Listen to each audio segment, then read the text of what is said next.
The steam-driven paddle boats would arrive at the 332-metre-long Red Gum Echuca Wharf, and they're still there today, the paddle boats, for tourism.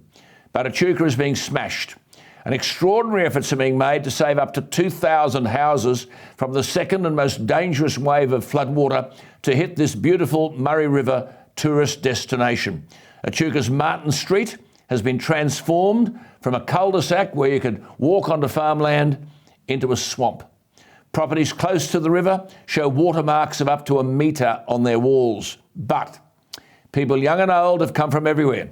Volunteers building a 2.5 metre high, 2.5 kilometre long levee with dirt and sandbags, all trying to save Echuca. So far, 300 people have fled the town. Another 3,000 are on standby to leave, but dozens of volunteers, look at them shoveling sand into makeshift sacks. Children, retirees, teenagers preparing to sit end-of-year exams, they're all there. Our thoughts are with them. Which brings me back to my opening comment and the email from Lynette about children being lied to and brainwashed, because this is a golden opportunity now to belt the climate change drum and push the net zero carbon dioxide narrative. Though, as Professor Ian Plimer has told us on this program, no one has ever proven that human emissions of carbon dioxide drive global warming. But here's the rub, and the reason why people like Lynette are worried about the brainwashing of their kids claiming that we have destroyed the planet. The truth is, there is nothing unusual about today's floods, bushfires or droughts. Written flood records go back to biblical times. Geological records go back for epochs.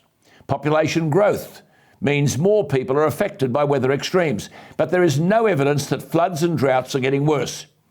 El Nino droughts have been recognised as far back as 1525. But on the flood front, in 1852, the flood in the Murrumbidgee River swept away the entire town of Gundagai. 1852.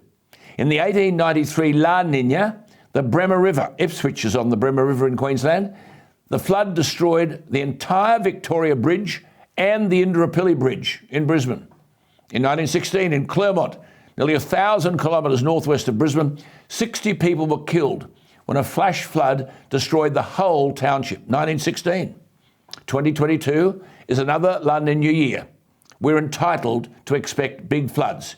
And dare I say it, as one who's advocated for years and years the harvesting of water, the best practical way to cope with future floods and droughts is to build more dams and raise dam walls. But Australia hasn't done it and isn't doing it.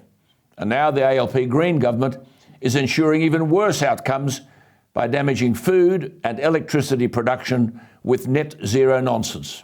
So yes, Lynette, you'll get the truth on this program. Remember, we've wasted billions of dollars on Flannery desalination plants because Flannery said it wouldn't rain again. Sensible governments would build more dams to moderate the La Nina floods and provide insurance against the inevitable El Nino droughts.